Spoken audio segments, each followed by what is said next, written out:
Man, what is happening, my YouTube family? Of course, it is your boy B New. I'm coming at you on this Monday. And first and foremost, as always, want to send out positive vibrations and blessings to anybody who could be listening.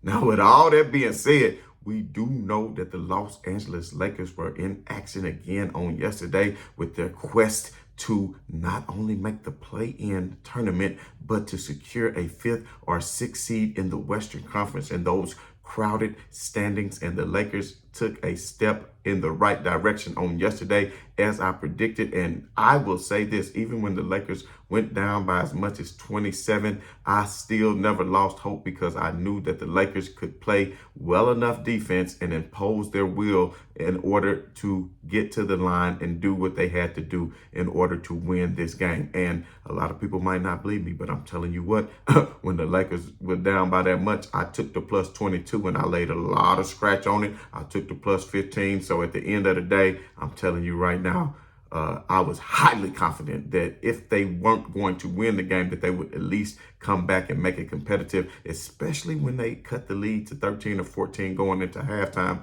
I already knew what was going to happen in the second half, and I didn't.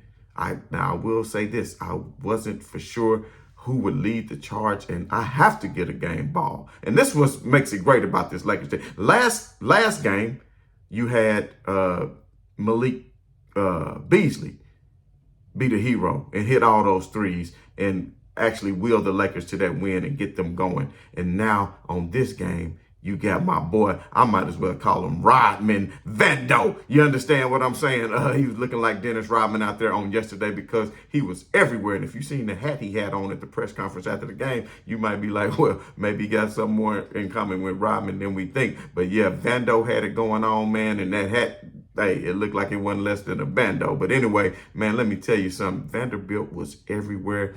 He was getting in the passing lanes with the steals. The one play where he bounced it off of Luka, was able to keep it in bounds and had the wherewithal to kick it up the court so Malik could finish on the easy shot. And I'm telling you, the Lakers did this yesterday without the likes of D'Angelo Russell. Now, had Russell been in that game, then the Lakers, I can assure you, wouldn't have only made 6 3-pointers, because Malik Beasley, he is a great three-point shooter, but sometimes he can be streaky.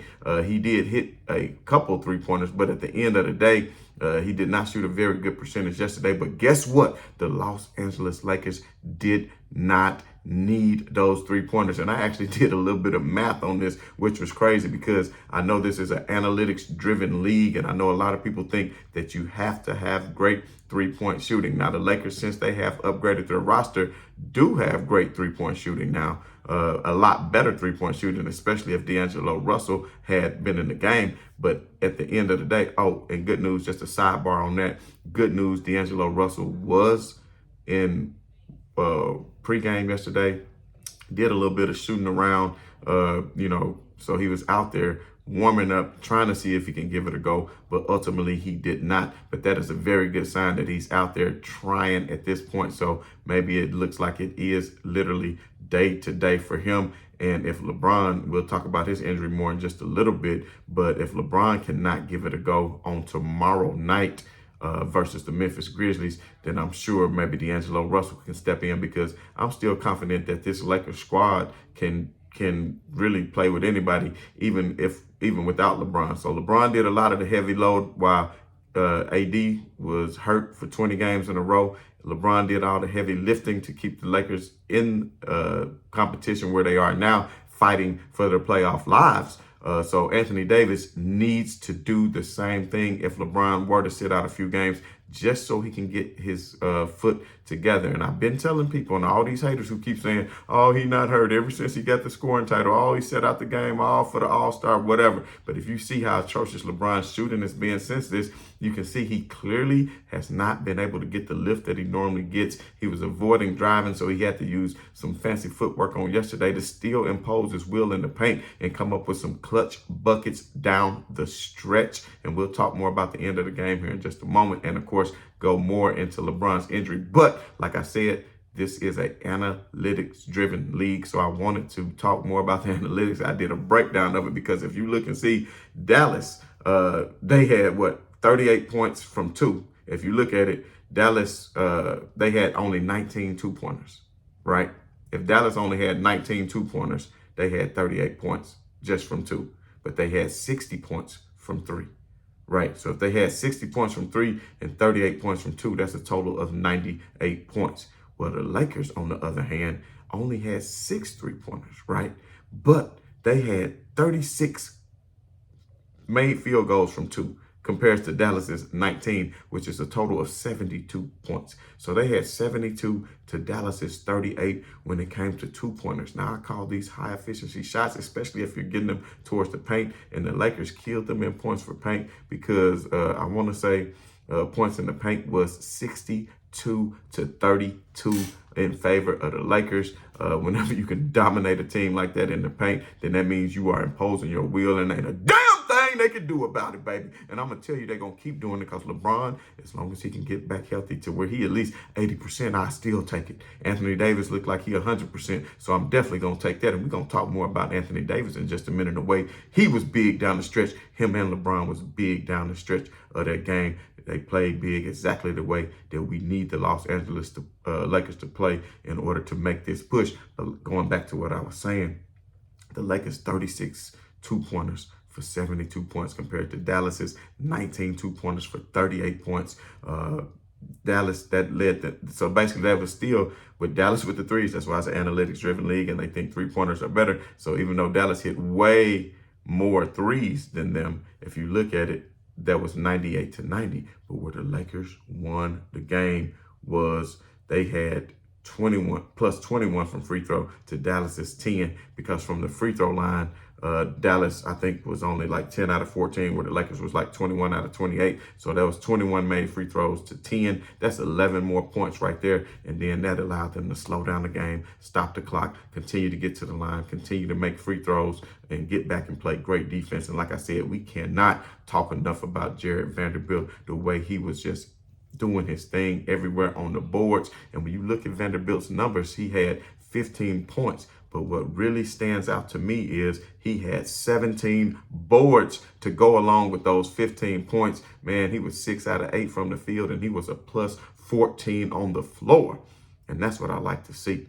I like to see Vanderbilt out there scrapping and playing hard because, hey, you got to have heart in this league. Now, Vanderbilt at one point did land on Luka's foot, twisting his ankle a little bit, and I know that's going to be a little bit tender, but he young, and I think he a soldier, so he's going to continue to soldier through that. Let's just hope he does not injure it anymore, but he definitely needs to give it a go. Hopefully he can play, because I'm telling you, they will definitely need him against a team like Memphis. He's somebody who can guard. That's why I have to really say Vanderbilt, man, can guard down there really 1 through 5, like they said LeBron could, because he taking on the challenge of guarding Luka Doncic straight up. And then when he get caught in the switch, he can still guard the 4 out of 5, whoever they doing the switches with. He's just a very versatile player on the defensive end of the floor, and he's just everywhere when it comes to those boards. You're talking about 17 rebounds. 17 rebounds. And speaking of rebounding, Anthony Davis was right behind him. It's like Vanderbilt gave him the extra charge to be that rim protector that he was. And you cannot talk enough about AD. He shot 60% from the field, 12 out of 20. He was a plus 16 on the floor. Was the highest Laker, as a matter of fact, plus 16 on the floor. His numbers, 30 points, 15 rebounds, and 4 assists. And you talking about 15 rebounds for AD, and you talking about 17 rebounds for Vanderbilt. Man, if I do the math right, that's 32 rebounds just between the two of those players in your starting lineup. So if you can control the glass like that, like I told you last time when I'm telling y'all something, these are the components that constitute a championship winning team. You have to listen. These are the things. If you have these factors, listen to me now. Rim protector. Anthony Davis, probably one of the best, if not the best in the league at rim protection, because he's so tall and so lengthy. He's not going to let you come in and get anything easy. He waits and watches like a shark in the water. And when Luka or anybody, and when he come from the weak side help, because you got old Vando, on him, and then you got AD lurking like a shark in the water, and he come over there and get that extra little block in. You understand what I'm saying? So you had a paint protection, right? Then you have a clamper in Vanderbilt. Put the clamp on it. And somebody that's feisty, somebody that's willing to dive on the floor and get the wood burns on their leg if they got to go after the ball. That's the other thing you need. A true point guard in that of D'Angelo Russell, somebody who can facilitate for others, somebody who can score himself and capable of shooting threes. A sharpshooter in that of Malik Beasley, because anytime he gets going, woe be to it. Although they played some pretty good defense, because on the pin downs, they was really not giving him much separation. I will give Dallas they props for that. And then, fifth, you got LeBron James.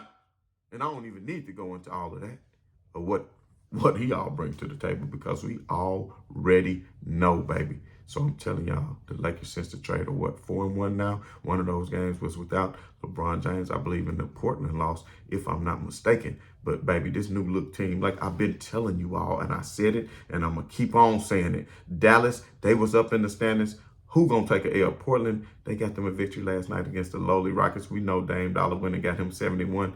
Man, you want to keep going up there, wasting your career doing that and not winning anything, that's fine, because they probably going to end up being on the outside looking in of these playoffs. Sacramento got a tough stretch in front of them, but a lot of these teams going to start beating each other up, because you got Sacramento taking on Golden State. You got Golden State taking on OKC, OKC taking on New Orleans, Minnesota. All these teams are about to beat each other up, and the Lakers just need to worry about what's in front of them, because if you look up at the standings this morning, the Lakers have moved up. Everybody, they're in 13th. They're in 11th, baby.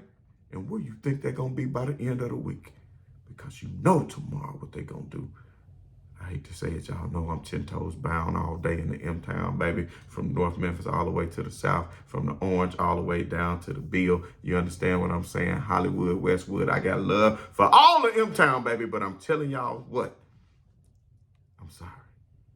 LeBron James and the Los Angeles Lakers are on a mission, and what they're going to do is go into Memphis, who was playing well. You saw what Memphis just did to Denver the other day, and we saw what Denver did with the Clippers last night. That was a hell of a game. I do want to go into some of that. I really want to come to y'all on Saturday and talk more about that Clippers game that I watched in its entirety. And I tell you what, man, I have some things that I want to weigh on in, if we have time at the end of today's show, on how Russell Westbrook has been fitting in with that Clippers team. And I know I've been joking around calling him a Westbrook and all that, man. It's all in fun. I wish the dude nothing but the best. But unfortunately, he didn't see a lot of playing time last night. I don't think he played any in that fourth quarter or in overtime. So I don't know why Ty Lue didn't trust him, even though Westbrook on the game before, in that very high scoring affair against the Sacramento Kings, that was the second highest scoring game in NBA history.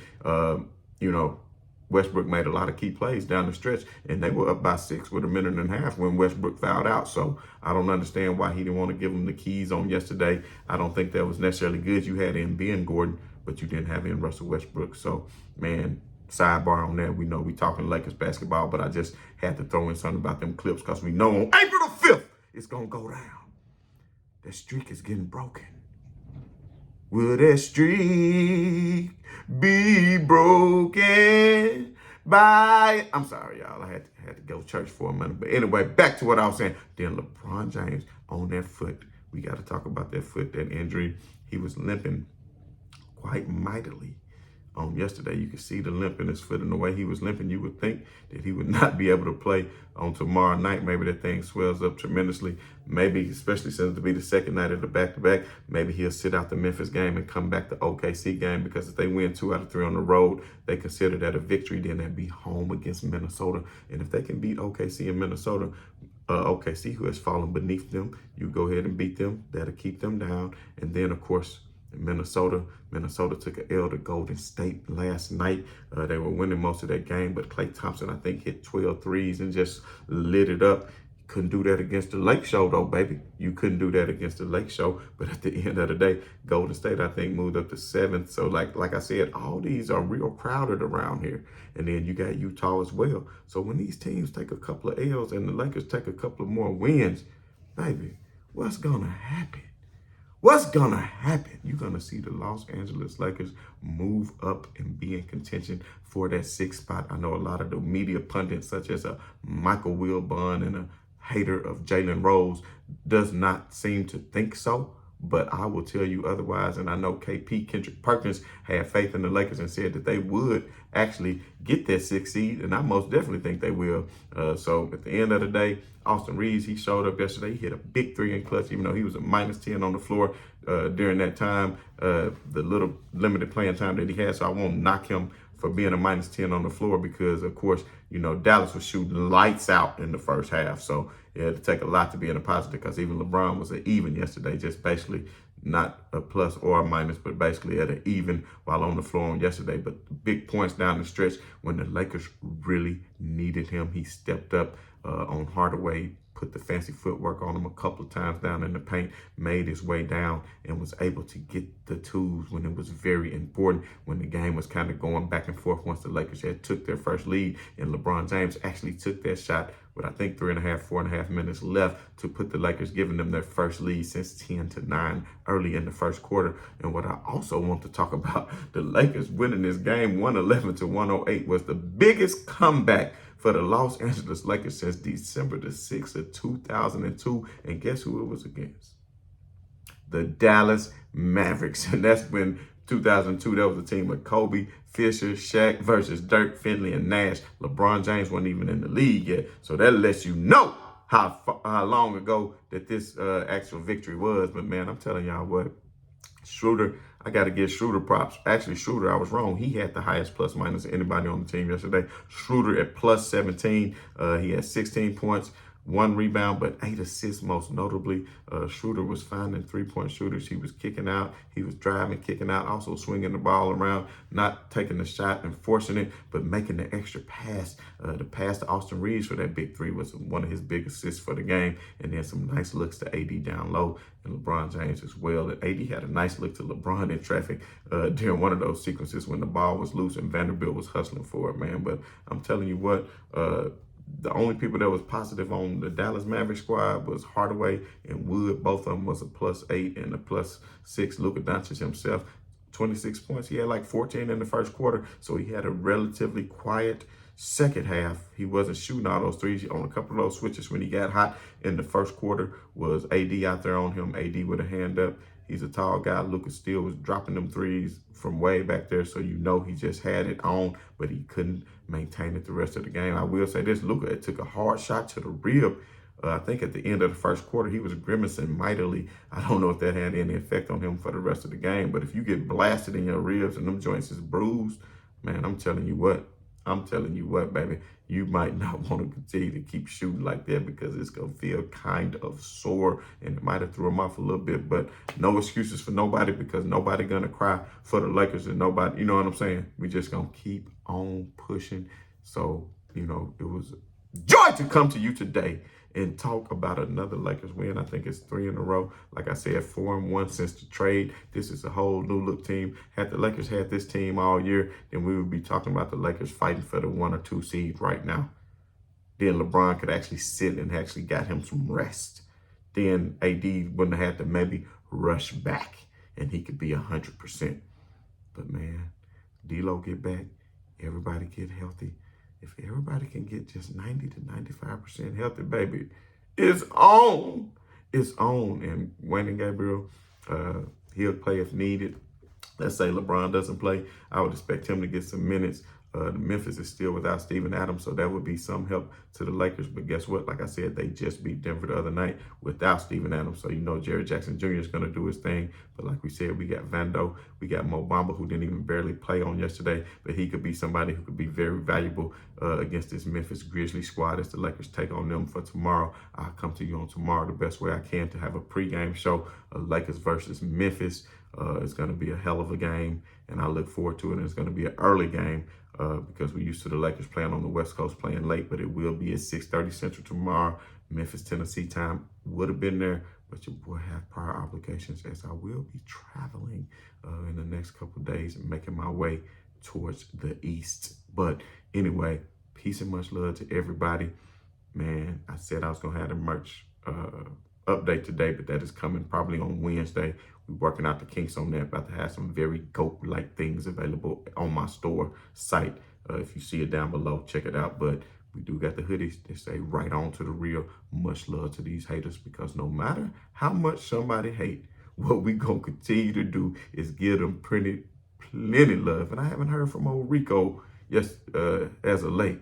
Man, where you been, baby? These new look like us, do they got you scared? Can you come from out of the rock in which you crawled under, my boy? So anyway, man, this your boy B New. I'm saying right on to the real. Much love to these haters, and I'm out.